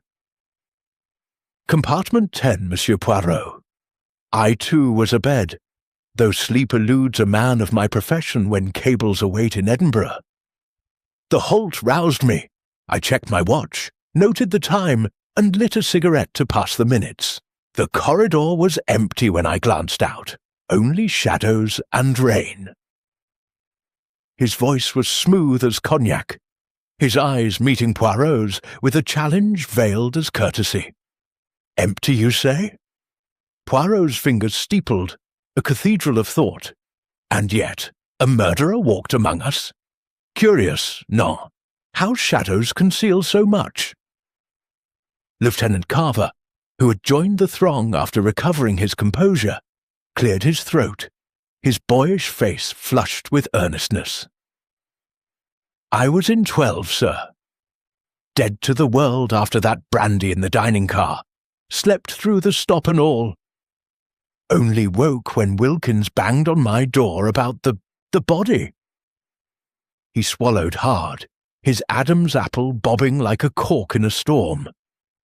Poirot nodded, jotting a mental note as Hastings scribbled in his book. "And you, Wilkins?" he asked, turning to the conductor, who stood wringing his cap as if it were a dishcloth. "Me, sir? In the crew's quarters forward end, catching 40 winks between rounds." The engineer's shout woke me. Ran to check the signal box with him. Didn't see a soul till I fetched you lot. Wilkins's eyes were honest if harried, and Poirot dismissed him with a nod, turning back to the passengers. "Eh bien," he said, pacing a slow circle, his cane a silent metronome. "Alibis, they are like the tracks we ride, straight until they curve." A locked door, a slit throat, a paper knife from the victim's own hand. And yet, each of you claims solitude or slumber. Tell me then, who saw Sir Reginald last before the night swallowed him? A pause, heavy as the fog that lingered beyond the windows. Then Vivian, with a theatrical sigh, raised a hand. "I did, I suppose. In the dining car, after midnight. He was merry, shall we say. Offered to buy me a nightcap, but I declined. Had a rehearsal in my head to run. He was alone when I left, nursing his brandy and muttering about debts paid in full." The Reverend coughed a dry rasp. "No, Miss LaSalle. I saw him later, near 1, in the corridor by the smoking car. He was unsteady, reeking of spirits, asked me to pray for him again, said he felt the devil at his heels. I urged him to his berth, but he laughed such a hollow sound and stumbled off toward 9. Duval's eyebrow arched, a flicker of interest breaking his mask. Curious. I too glimpsed him, through my door's crack, perhaps 1:10. He was at his compartment, fumbling with his key. Alone, as far as I could tell, though the light was poor. Lady Beatrice snapped her fan shut, her lips a thin line. And I heard him, banging about like a bullock at 1:15 or so, cursing some deal gone sour. My compartment's next to his, you know, paper-thin walls. I thought to complain, but sleep won out." Poirot's gaze swept the room, a lighthouse beam piercing the fog of half-truths. "Bon, So our Sir Reginald was alive, if unsteady, moments before the train's halt. And yet within minutes he is dead, locked in, with no sign of entry or exit save a key turned from within. A puzzle, mes amis, worthy of the little grey cells. But fear not, I, Hercule Poirot, shall unravel it. Hastings, closing his notebook with a snap, leaned in. What next, old man? The cufflink you spotted, odd one's missing, you said. And that letter, I could be anyone, even Elias the Reverend here, though he's more brimstone than blackmail. Poirot's smile was enigmatic, a crescent moon in a storm-racked sky. Next, we dig, Hastings, beneath the alibis, into the motives. For someone in this car wove a tapestry of death, and the threads, oh, they lead back to the dining car's whispers, to secrets heavier than steel. To York, then, and the truth that awaits. As the train's whistle keened, heralding the approach to York's spires, the passengers dispersed, some to their berths, others to nervous cigarettes, leaving Poirot to contemplate the locked door of compartment 9, a cipher as impenetrable as the human heart. But not, he vowed silently, to the relentless logic of Hercule Poirot. Chapter 8. Shadows of the Past. The London Express, its steel heart pounding with renewed vigour, rolled into the grey embrace of York Station, under a sky that seemed to mourn the dawn with a persistent drizzle. The platform was a bustle of porters and early risers, their umbrellas bobbing like black mushrooms in the mist.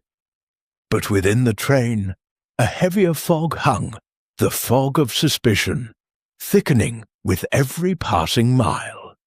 Hercule Poirot, having dispatched Hastings to ensure the police were summoned discreetly to compartment 9, stood alone in the lounge car, his eyes tracing the rain's rivulets on the window, as if they were the threads of a labyrinth only he could navigate. Hastings returned, his trench coat damp and his expression dour, clutching a crumpled telegram slip from the station-master. "Police are on their way, Poirot. Inspector Japp's lot, by happy chance.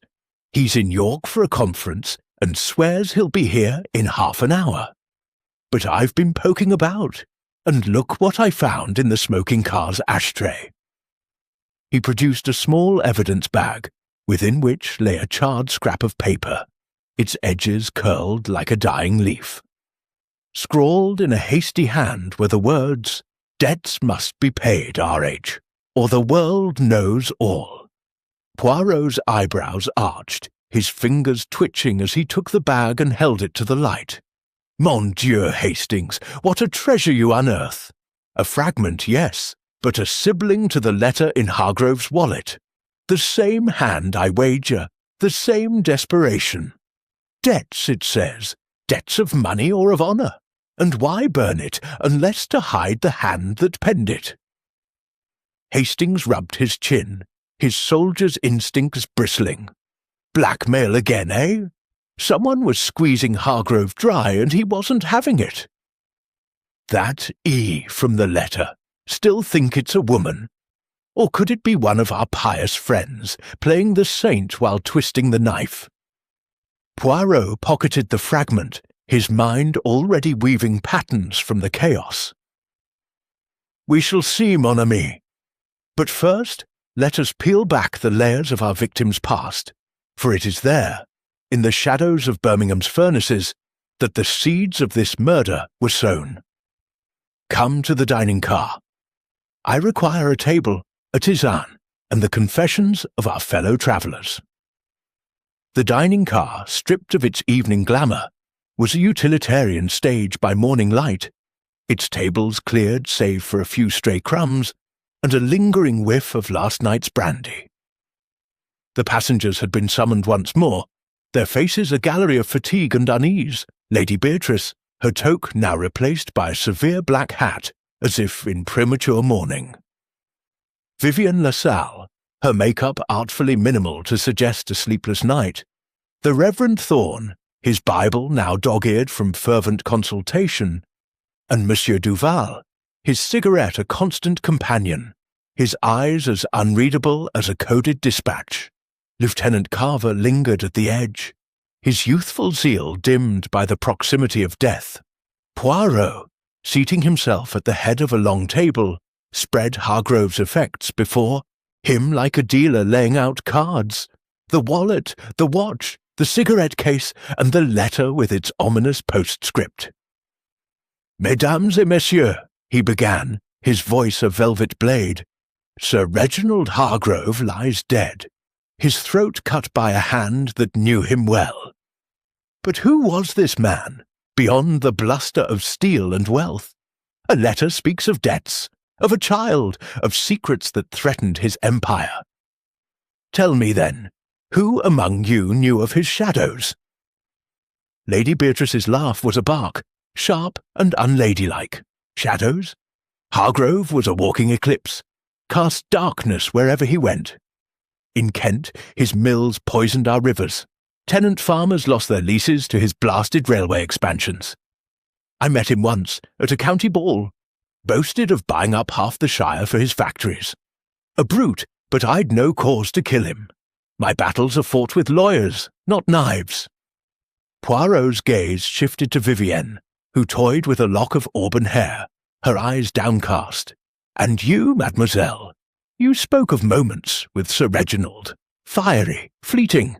Were there debts between you, perhaps? Promises unkept?" Vivienne's lips parted in a pout, her voice a husky whisper. "Reggie was a flirt, nothing more. We danced a few times last season, Covent Garden, charity galas. He liked to play the magnate, showering promises like confetti. A new theatre, a film deal. All hot air, of course. I teased him in the dining car. But kill him? Darling, my dramas end with applause, not blood." The Reverend Thorne cleared his throat, his hands twisting the Bible's cover, as if wringing a confession from its pages. "I knew of his shadows, Monsieur Poirot. Last night he unburdened himself, spoke of a woman in Birmingham, years ago, a seamstress from his works. A child born in secret, abandoned to charity. He wept, said the guilt gnawed at him, but he'd paid to silence her. God sees all, I told him, and urged repentance. But when I saw him later, he was defiant, said he'd settle it in Edinburgh." Poirot's eyes narrowed, a spark igniting. "A seamstress, you say? And a payment? Most interesting. And you, Monsieur Duval? Did Sir Reginald's shadows cross your diplomatic path?" Duval exhaled a slow plume of smoke, his smile a crescent of ambiguity. "Hargrove. A name in trade journals, nothing more. We spoke last night of whiskey tariffs. France buys his casks, you see, for our cognac. He hinted at troubles, a strike looming, creditors circling, but shadows? I deal in treaties, not scandals. If he had enemies, they were forged in his furnaces, not my cables." Hastings, scribbling furiously, leaned toward Poirot. "Strike me, but that seamstress angle's a corker.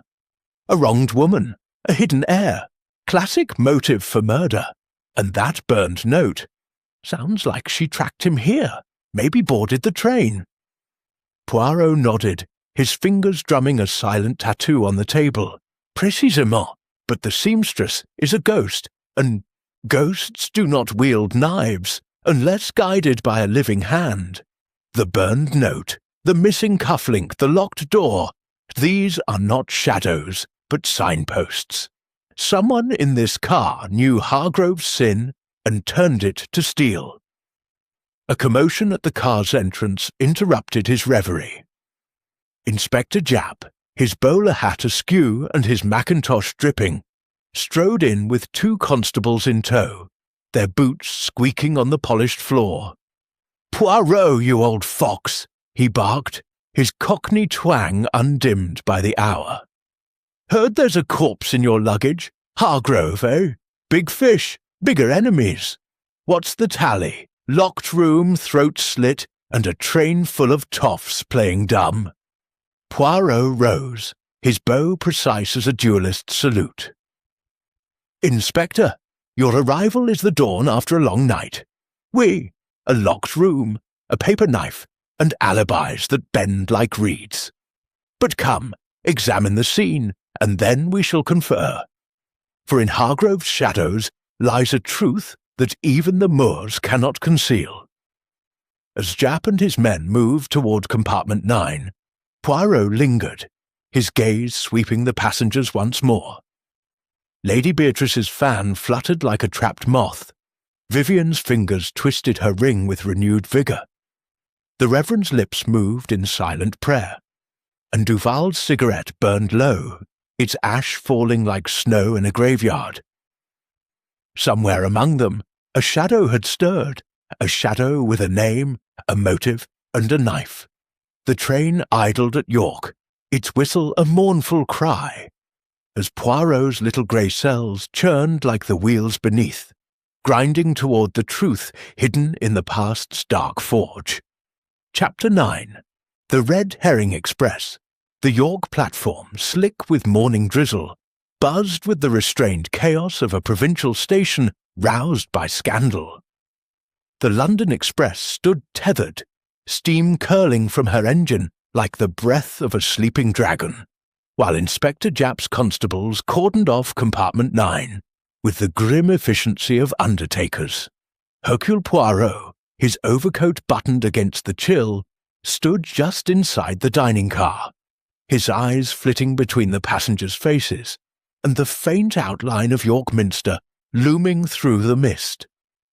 Captain Hastings at his side clutched a fresh cigarette, its tip glowing like a beacon of frustration. "Dash it, Poirot," Hastings muttered, exhaling a plume that mingled with the fog seeping through an open window.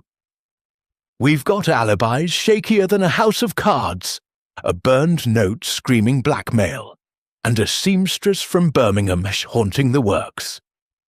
But that locked door, still no sense of how the blighter got in and out. Are we chasing a ghost or a genius?" Poirot's lips curved into a smile as enigmatic as the cathedral's gargoyles. "A ghost, mon ami? Non, non. A genius, perhaps, but one who stumbles. For every crime leaves a footprint, and this one it has tripped on its own cleverness. Observe, our attention is drawn to the seamstress, to the letter, to the shadows of Hargrove's past. But what if—" He paused, his cane tapping a thoughtful rhythm on the floor. "What if these are but the red herrings cast to lure us from the true scent?" Before Hastings could protest, Inspector Japp re-entered, his mackintosh dripping and his face a map of exasperation. "Right, Poirot. Scene's a butcher's shop, no mistake. Hargrove's done for. Clean slice, no signs of a brawl. Door locked, window latched, key still in the blasted lock. I've seen conjuring tricks less baffling, but we've got a wrinkle. Found this under the bunk, missed it in the first sweep." He held up a small evidence bag containing a woman's pearl earring, its lustre dulled by a speck of dried blood. A murmur rippled through the dining car, where the passengers sat in uneasy vigil. Lady Beatrice Worthington, her black hat now a fortress of propriety, gasped audibly, one hand flying to her own pearl-studded lobes. An earring? How perfectly lurid! Surely not mine. I'd never stoop to such a tawdry setting for my gems." "But it does suggest a woman's hand, doesn't it, Inspector?" Vivian LaSalle, who had been tracing patterns on the tablecloth with a manicured nail, froze, her eyes darting to the bag. "Pearls? Oh, darling, they're dreadfully common. Every shop girl in London wears them. But blood, that's rather too dramatic even for me." Her laugh was brittle, and she touched her ears reflexively, revealing both her own earrings intact, a pair of emerald drops that matched her gown. Poirot's gaze lingered on her, then shifted to the Reverend Thorne, who sat rigid, his Bible now closed, his knuckles white as bone. "Reverend?" Poirot said softly. You spoke of Hargrove's confession. A seamstress, a child. Did he mention a woman on this train? A pearl, perhaps, from his past? Thorne's spectacles slipped, and he pushed them back with a trembling hand. No, no, Monsieur Poirot. He spoke only of Birmingham, of guilt buried in the workhouse. But pearls? The pearl of great price, Matthew 13. Could it be a symbol? A soul lost to greed? His voice wavered, less sermon than supplication, and Poirot noted the sweat beading his brow despite the morning chill. Monsieur Duval, leaning against the bar cart with his customary air of detachment, flicked ash from his cigarette and offered a wry smile. A pearl, Monsieur Poirot? In diplomacy, we call such finds divertissements, distractions. The earring is convenient, non? It points to a woman, to passion, to the seamstress's ghost. But I wonder, is it not too perfect, like a prop left on stage? Jap, unimpressed by metaphors, snorted, Prop or not, it's evidence, and I'm not ruling out any of you lot till we've got more. Poirot, you're the sleuthing wizard. Any tricks up your sleeve for this locked-room lark? Poirot paced a slow circle, his cane a silent partner in his thoughts. A trick, Inspector. Oui, there is one, but it is the murderer's, not mine. The earring, it is a flare in the fog, meant to dazzle us. Consider, Hargrove's watch stopped at 1:17, the train's halt. The letter, the burned note, they cry blackmail, a woman scorned. And now, a pearl with a drop of blood, as if scripted for a penny dreadful. Too much, mes amis, too much to be true. Hastings, catching the thread, snapped his fingers. By Jove, you're saying it's staged. Someone planted the earring to throw us off. Point us at Vivian, or Lady Beatrice, maybe even that mousy secretary. But how'd they get in? The key was inside, and the windows tighter than a drum. Poirot's eyes gleamed, a lighthouse piercing the haze. The key, Hastings, the key is the lie. It was turned from within, oui, but not by Hargrove. Imagine, a murderer enters, kills, locks the door from inside, and then, poof, they vanish. Or do they? The red herring is not the earring alone, but the very impossibility of the crime. We are meant to chase phantoms when the truth is solid, human, flawed. A sudden jolt shook the car as the train lurched forward, the whistle shrilling to signal departure from York. The passengers flinched, and Lady Beatrice's fan fell to the floor with a clatter. "Enough of this!" she snapped, her composure fraying like old silk. "Are we to be interrogated all the way to Edinburgh? I demand to know what you suspect, Poirot. If it's that earring, I'll have every woman's jewels inspected." Vivian's hand shot to her throat, her smile tight. "Inspect away, darling. I've nothing to hide but my reviews. Though I must say, pearls do seem a bit pedestrian for murder." The Reverend muttered a prayer, his eyes fixed on the earring as if it were a relic of perdition. Duval merely raised an eyebrow, his cigarette burning low. "A game of misdirection," he murmured. "But who holds the cards, Monsieur Poirot?"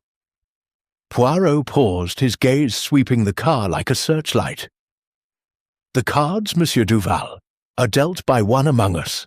The earring is a feint, the seamstress a shadow, but the knife, it was real, and its wielder is here, hiding behind these alibis and artifacts. Inspector, secure the earring. Hastings, gather the passengers' effects for comparison. And you, mes amis, prepare yourselves. For the red herring has swum its course, and the truth, it rises like the tide." As the train gathered speed, the spires of York receding into the mist, Jap muttered to Poirot under his breath. "You're playing a deep game, old man. Hope you've got more than metaphors when we reach Edinburgh."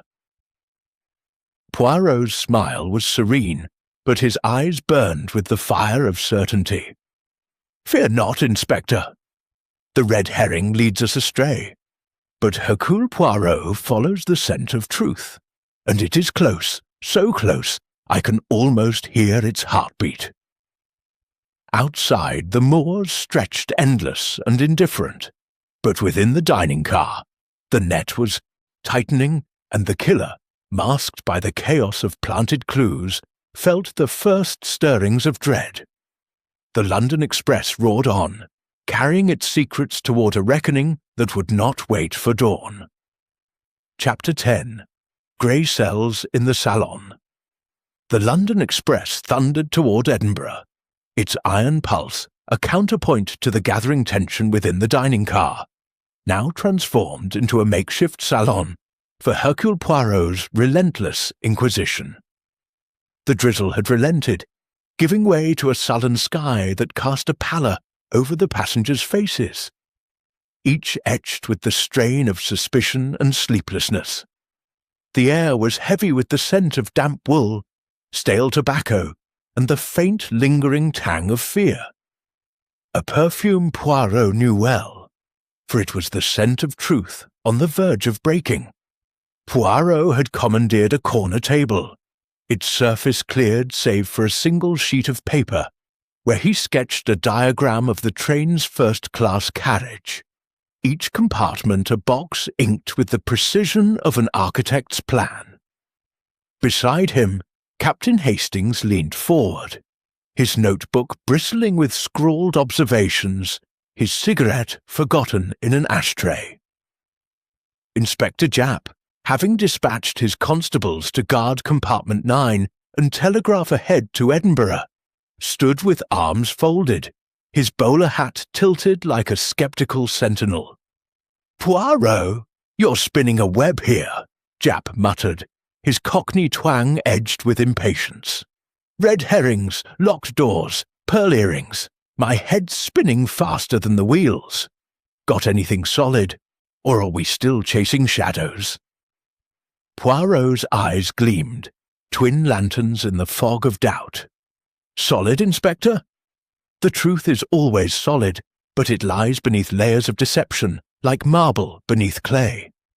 In this salon, I, Hercule Poirot, shall sculpt it free.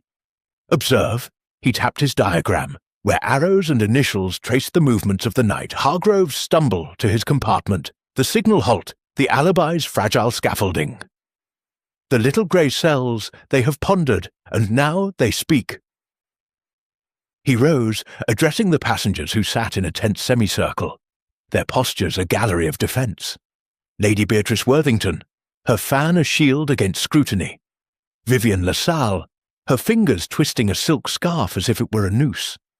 The Reverend Elias Thorne, his Bible a barricade, and Monsieur Armand Duval, his cigarette a glowing sentinel, his face a mask of diplomatic reserve. Lieutenant Carver hovered at the edge, his youthful earnestness fraying into unease. "Mesdames et messieurs," Poirot began, his voice a velvet scalpel, "we stand at the crossroads of a crime most audacious. Sir Reginald Hargrove, slain in a locked compartment, his throat cut with his own paper knife. A letter speaks of blackmail, a burned note whispers of debts, an earring suggests a woman's wrath. But these are the smoke, not the fire. Let us clear the air." He paced, his cane a silent metronome. "First, the locked door. Impossible, you say?" "Non." The key was turned from within, but not by Hargrove's dying hand. A simple trick, a thread, a magnet, a moment's cunning to turn the key from without, then withdraw the tool through the crack. The murderer wished us to marvel at the impossible, but Poirot sees the possible, always. Hastings' jaw dropped, his pencil pausing. "A thread? Good Lord, Poirot, like a conjurer's trick. But who'd have the nerve, and the know-how?" Poirot's smile was fleeting, a crescent in a storm. "Who? Indeed, let us turn to motive. Sir Reginald was a man of steel and secrets, a child abandoned, a seamstress scorned, a fortune built on broken backs. The letter signed E cries blackmail, yet none here claim that initial. A ghost, perhaps? Or a misdirection? The earring, found so conveniently, points to a woman, yet Lady Beatrice's pearls remain paired, Miss LaSalle's emeralds intact, Miss Pringle's ears bare as a novice's conscience. Lady Beatrice snorted, her fan snapping shut. "Conscience? Spare us, Poirot. If you're accusing me, my pearls are heirlooms, not evidence. I was asleep, as Pringle swore, though her snores could wake the dead, not slit their throats.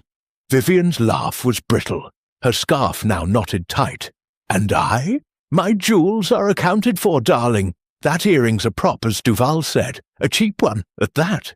If I wanted Hargrove dead, I'd have poisoned his brandy with charm, not steel." The Reverend Thorne's voice rose, tremulous but fervent. "The earring is a snare, Monsieur Poirot, a temptation to false judgment. Sir Reginald's sin was pride, his death a reckoning. I prayed for his soul, not his end.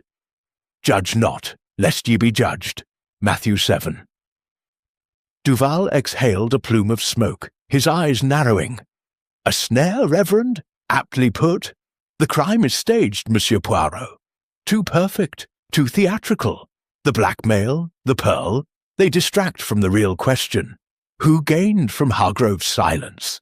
His mills, his tariffs, his enemies, they are not here, but in boardrooms, not berths."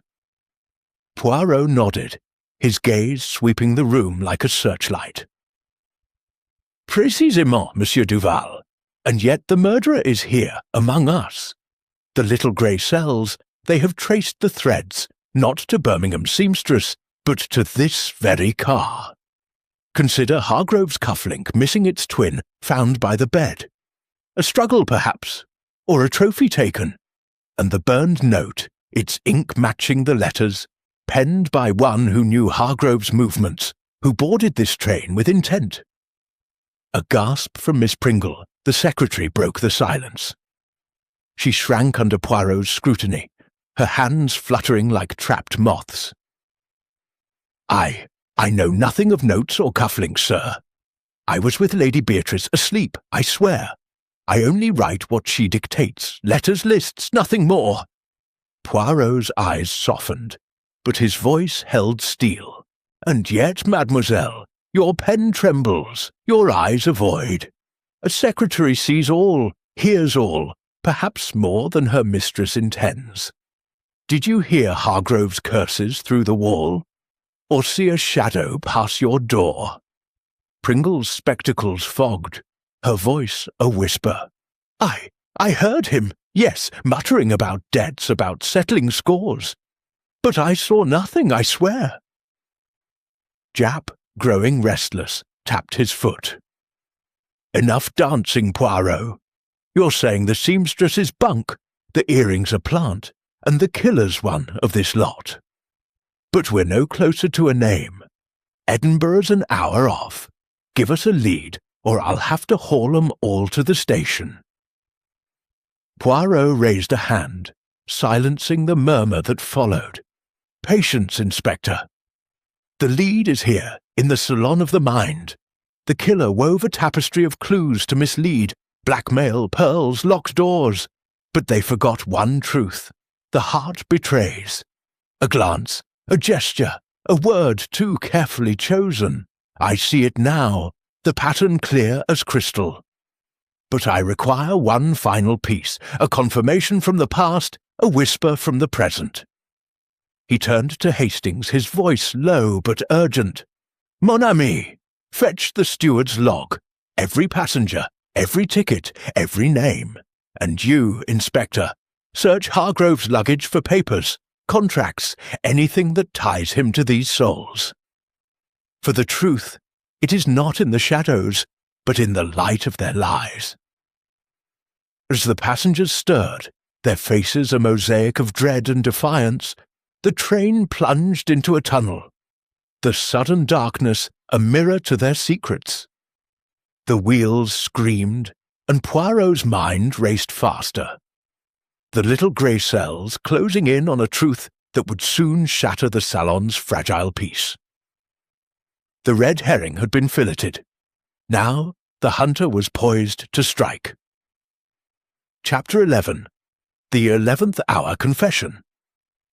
The London Express hurtled through the final stretches of the lowlands, its wheels a relentless chant against the rails, as if urging the truth to surface before the spires of Edinburgh came into view. The dining car, now a crucible of suspicion, simmered with the tension of a storm about to break. Hercule Poirot stood at its heart, his compact figure radiating the quiet authority of a maestro before a crescendo, his eyes scanning the passengers like a chess master assessing the board.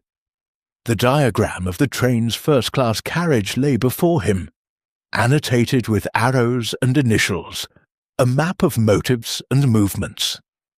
Captain Hastings, his face etched with the strain of sleepless hours, clutched the steward's log, its pages a litany of names and tickets. Inspector Japp, his bowler hat now perched on a side table, rifled through a stack of papers from Hargrove's luggage, his scowl deepening with each fruitless page. "Poirot!" Japp growled, tossing aside a contract for steel shipments. "We've got less than an hour till Edinburgh, and I'm drowning in tariffs and timetables. Your grey cells better pull a rabbit out of the hat, or I'll have to clap this lot in irons and sort it later." Poirot's moustache twitched, a signal of amusement or resolve, perhaps both. "A rabbit, Inspector? No, I seek a fox, one cunning, but not cunning enough. The steward's log, Hastings, read me the names of those in first class, and their compartments, s'il vous plaît." Hastings cleared his throat, flipping open the leather-bound log. "Right, here we are. Lady Beatrice Worthington and Miss Pringle, compartment 5. Miss Vivian LaSalle, 8. Reverend Elias Thorne, 6. Monsieur Armand Duval, 10. Lieutenant Edmund Carver, 12. Sir Reginald Hargrove, 9. And us, of course, 7. All ticketed from King's Cross, no last-minute boarders." Poirot nodded, his fingers steepled like a cathedral spire. "Bon. And yet one name is missing or hidden. The letter signed E, the burned note, the pearl earring, they weave a tale of a woman scorned, a seamstress from Hargrove's past. But I, Hercule Poirot, say this. The seamstress is a phantom, a mask for a motive closer to home. And now, mes amis, the mask slips." A sudden cry shattered the silence, sharp as a cracked mirror. Miss Pringle, Lady Beatrice's mousy secretary, leapt from her seat, her spectacles askew, her hands clutching her notebook, as if it were a lifeline. "No, no more! I can't bear it!" Her voice, usually a whisper, rose to a wail that silenced the car. "I did it! I wrote the letter, but I didn't kill him, I swear, I didn't!" The room froze. Breaths held like candles snuffed out. Lady Beatrice's fan clattered to the floor, her face a mask of outrage. "Pringle, you fool! What nonsense is this? Sit down before you make a spectacle of us both." But Pringle, trembling like a leaf in a gale, shook her head, tears streaming down her sallow cheeks. "I can't, milady. I must tell Sir Reginald. He ruined my sister Ellen in Birmingham. Years ago, a seamstress in his mills. She bore his child, and he cast her out, paid her to vanish. She died in a workhouse, broken, while he built his empire. I found her letters last year in our old cottage. I wrote to him, signed E for Ellen, demanding he make amends. I followed him to London, boarded this train to confront him in Edinburgh. But murder? No, I couldn't. I only wanted justice." Vivian LaSalle, her scarf now a twisted rope in her hands, leaned forward, eyes wide with theatrical pity. "Oh, you poor lamb! Such a story, straight out of a 3-act tragedy. But if you didn't kill him, darling, Why burn a note? And that earring, yours perhaps. Pringle's hands flew to her ears, bare as a pauper's purse. No, I never wore pearls, never owned any. And I didn't burn anything. I sent the letter, yes, but I kept to my berth after the dining car. I heard him shouting next door about settling scores, but I swear I never went near 9. The Reverend Thorne, his Bible, clutched like a talisman, rose with a trembling fervour. Confession cleanses the soul, Miss Pringle. The truth shall make you free, John 8. But if not you, then who? Sir Reginald's sins were legion. Perhaps another avenged them in God's name. Monsieur Duval, his cigarette paused mid-air, exhaled a slow plume, his eyes narrowing. A touching tale, mademoiselle, but convenient, no? A dead sister, a vengeful letter. Yet the knife was no pen. Someone else seized your moment, perhaps, to settle their own score. Poirot raised a hand, silencing the rising tide of accusations. Enough, mes amis. Miss Pringle, your confession is a crack in the dam, but the flood is yet to come. You wrote the letter, oui, but the burned note, its ink was fresher, its hand less steady. Another penned it aboard this train to deepen the shadow of your guilt. And the earring, planted, as Monsieur Duval rightly called a divertissement. But why? To frame a woman, or to obscure a truth? Jap, his patience fraying, slammed a fist on the table. Frame or no frame, Poirot, we've got a body and no killer. This Pringle girl's got motive up to her eyeballs. Sister dead, Hargrove the villain. If she didn't do it, who did? And how'd they lock the blasted door? Poirot's gaze swept the car, lingering on each face. Lady Beatrice, her lips tight as a vault. Vivienne, her eyes flickering with something akin to fear. Thorne, his prayers now a low murmur. Duval, his cigarette, a glowing shield, and Carver, who had edged closer, his boyish face pale as chalk. The door, Inspector, was a trick, a thread, a sleight of hand, as I said. But the killer's true trick was timing. The train stopped at 1:17. Hargrove's watch froze, yet the murder was swift, silent. Only one among us had the opportunity, and the motive hidden not in the past but in the present. Hastings, catching the glint in Poirot's eye, leaned forward. Present, you say? Not the seamstress, then? Not Pringle's vendetta? Someone else, using her letter as a smokescreen? Gad, Poirot, you're close. I can feel it. Spill it, man. Poirot's smile was serene, but his voice carried the weight of a guillotine. Close, oui, but not yet complete. Miss Pringle, you have bared your heart. Bravo! But another heart beats with guilt, and it will not hide much longer. Inspector, search the compartments, every bag, every pocket. Look for a thread, a magnet, a cufflink's twin. And you, mes amis, remain here. The truth is a passenger on this train, and it disembarks soon. As Jap barked orders to his constables, and the passengers shifted uneasily, their alliances fracturing under the weight of Pringle's confession, the train plunged into a cutting, the light dimming to a conspiratorial gloom.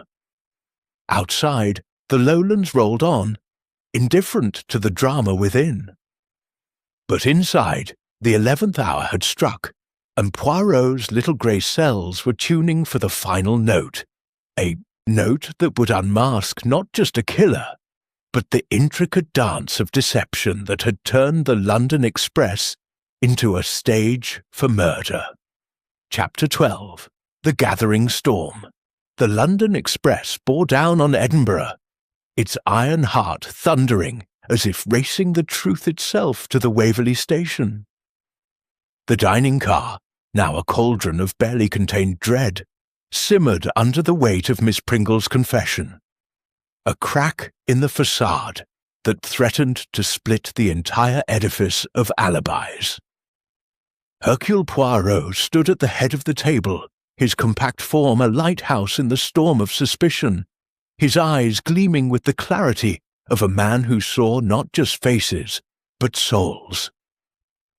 Captain Hastings, his notebook now a palimpsest of crossed-out theories, stood at his side, while Inspector Japp, flanked by his constables, clutched a bundle of papers and a small evidence bag containing a single gold cufflink, the twin to the one found in compartment 9.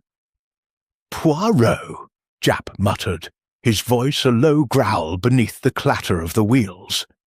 "You've got us chasing threads and magnets, and now Pringle's spilled her guts. But we're still short a killer, and Edinburgh's minutes away. Give us the goods, or I'll have to haul this lot to the Nick and let the magistrates sort it." Poirot's moustache quivered, a signal of the storm brewing within his little grey cells. "Patience, Inspector. The goods, as you say, are here, before us, in the glances, the silences, the lies that unravel like a poorly knit sweater. Miss Pringle has given us a thread, but it is not hers that wove the noose. Non, the killer is among us, and the hour of revelation is at hand." He turned to the passengers, seated in a tense tableau. Lady Beatrice Worthington, her black hat a crown of defiance, her fan stilled in her lap. Vivienne LaSalle, her silk scarf now a twisted knot, her eyes darting like a trapped doze. The Reverend Elias Thorne, his Bible closed, his hands clasped as if in final prayer. Monsieur Armand Duval, his cigarette extinguished, his face a mask of cool calculation, and Lieutenant Carver, his youthful bravado eroded to a nervous fidget. Miss Pringle, crumpled in her chair, sobbed quietly, her confession hanging like a guillotine's blade. "Mesdames et messieurs," Poirot began, his voice a velvet thunderclap, "we stand at the precipice of truth. Sir Reginald Hargrove lies dead, his throat cut in a locked compartment, his own paper knife the instrument of his end. A letter signed E speaks of blackmail. A burned note whispers of debts. A pearl earring points to a woman's wrath, and a cufflink betrays a struggle, or a theft. But these are the storm clouds, not the lightning. The true strike comes now." He paced, his cane a metronome counting down to judgment. "Miss Pringle, you confessed to writing the letter, seeking justice for your sister Ellen, ruined by Hargrove's cruelty. Brava for your courage, but your hand did not wield the knife. The burned note, its ink fresher than your letters, was penned aboard this train, a forgery to deepen your guilt. The earring, planted to suggest a woman's crime, is a lie too perfect. And the locked door, a trick, a thread or wire, pulled through the crack to turn the key from without, then withdrawn, simple, yet audacious." Lady Beatrice's voice cut through, sharp as a shard of glass. "Audacious, preposterous, Poirot! You spin fairy tales while a murderer sits among us. If not Pringle, then who? I was asleep, as was my useless secretary. Hargrove's death is no loss to me. His mills were a blight on my estates." Vivienne leaned forward, her voice a husky plea. "And I, darling, Reggie was a passing fancy, a stage-door suitor. I was in my berth, dreaming of curtain calls, not corpses. That earring's not mine. My emeralds are my signature, not some shopgirl's pearl." The Reverend Thorne's eyes burned with fervour, his voice rising. "The Lord's justice, Monsieur Poirot, not mine. I counselled Hargrove, prayed for his soul, but I did not judge him. Vengeance is mine, saith the Lord. Romans 12. I was in my compartment, seeking grace, not blood." Duval's smile was a thin crescent, his hands empty of cigarettes for the first time. "A clever trap, Monsieur Poirot. The locked door, the planted clues, but I, a diplomat, not a desperado. I saw Hargrove last at 1:10, fumbling with his key. My berth was my sanctuary thereafter. Look to motives closer to home. Hargrove's mills crushed more than steel. Lieutenant Carver, shifting uneasily, cleared his throat. I was out cold, sir. Too much brandy, I'm ashamed to say. Didn't stir till Wilkins's shout. I've no quarrel with Hargrove. Met him only last night, over cigars. Poirot's gaze swept them all, a searchlight piercing the fog. And yet, one of you lied, not once, but thrice. The cufflink, found by Japp's men in a search of the compartments, tells a tale. He gestured to the evidence bag, where the gold RH gleamed like an accusation. It was not in compartment 9, but in another hidden in a cigarette case, among Turkish ovals. Monsieur Duval, your case, I believe? Duval's face stiffened, a crack in his urbane mask. My case? Absurd. I smoke Gitans, not Hargrove's brand. A plant, Monsieur Poirot. Like your earring, you overreach. Poirot's smile was serene, but his eyes were steel. Non, monsieur. The ash in your case matches the burned note's residue. Ink and paper, not tobacco alone. You wrote the second note, Duval, to cast suspicion on Pringle. You took the cufflink, a trophy of your deed, and you turned the key with a diplomat's precision. A wire, perhaps, from your attaché case. You killed Hargrove, not for love or revenge, but for profit. His tariffs threatened your trade deals. Whiskey for cognac, a fortune at stake. You boarded this train to silence him, using Pringle's letter as your shield. The car erupted, Lady Beatrice's gasp, Vivian's cry, Thorne's prayer, Carver's stammered denial. Duval rose, his composure fracturing, his voice a hiss. You have no proof, Poirot. A cufflink ash. Circumstance, not evidence. I'm a diplomat. My government will have your head for this slander. Japp stepped forward, his hand on his cuffs. That's for the courts, mate. But you're coming with us to Edinburgh. Poirot's never wrong when he gets that look. Poirot raised a hand, silencing the storm. Proof, Monsieur Duval? It lies in your eyes, which betray what your lips conceal. You saw Hargrove at 1:10, yes, but you followed him, struck when the train stopped, and locked the door to weave your impossible crime. The little grey cells, they do not air. As the constables moved to restrain Duval, the train's whistle shrilled, and Edinburgh's skyline loomed like a jury's verdict. The storm had broken, and the truth stood naked, its lightning strike unmasking a killer in the salon's heart. But one final twist awaited, a shadow yet to be named, as the express hurtled toward its final stop. Chapter 13. The Last Passenger. The London Express glided into Edinburgh's Waverley Station with a sigh of steam, as if exhaling the weight of the secrets it had carried through the night. The platform bustled with the muted chaos of early morning, porters hauling trunks, newsboys hawking the day's headlines, and the distant wail of a bagpipe welcoming the dawn. Within the dining car, however, the air was thick with the aftermath of revelation, a storm now spent but leaving wreckage in its wake. Hercule Poirot stood at the centre, his compact figure a beacon of order amid the passengers' fractured composure. Captain Hastings, his notebook tucked away, stood by the window, watching the constables lead Monsieur Armand Duval away in handcuffs, his face a mask of defiant silence. Inspector Japp, mopping his brow with a handkerchief, muttered about paperwork and diplomatic immunity, but his eyes held a grudging respect for Poirot's triumph. "By Jove, Poirot," Hastings said, turning from the window as the train's final shudder stilled. "You've done it again, plucked the killer from a pack of lies like a card from a deck. Duval, a murderer. All that talk of tariffs and treaties, and he's slipping a knife in Hargrove's throat. But I'll be hanged if I saw that twist coming. A diplomat, of all people. Poirot's moustache twitched, a faint smile softening his stern features. The diplomat, mon ami, is the perfect chameleon, trained to smile while scheming, to conceal daggers in words. But the little grey cells, they see through the camouflage.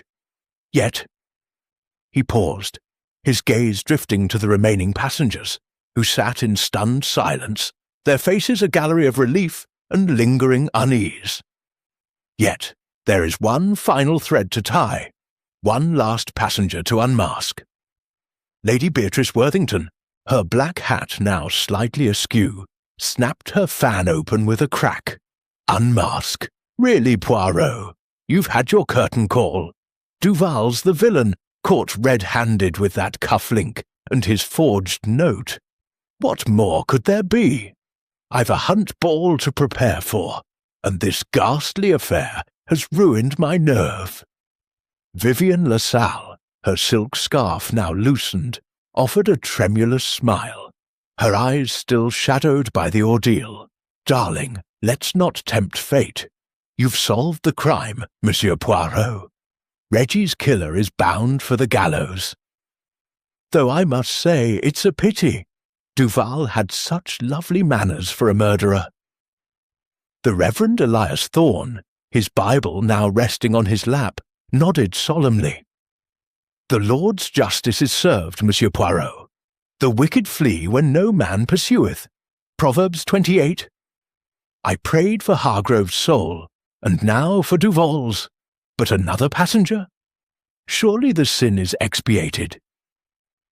Miss Pringle, her sobs subsided to hiccups, clutched her notebook, her spectacles fogged with unshed tears. I'm free, aren't I? You said I didn't kill him, that my letter was used. Oh, please, let it be over. Poirot raised a hand, his voice soft but commanding, like a conductor signalling the final note. Mesdames et messieurs, the crime is solved, oui, but the story, it has an epilogue. Duval wielded the knife, driven by the threat to his trade empire, using Miss Pringle's letter as a shield to cast suspicion.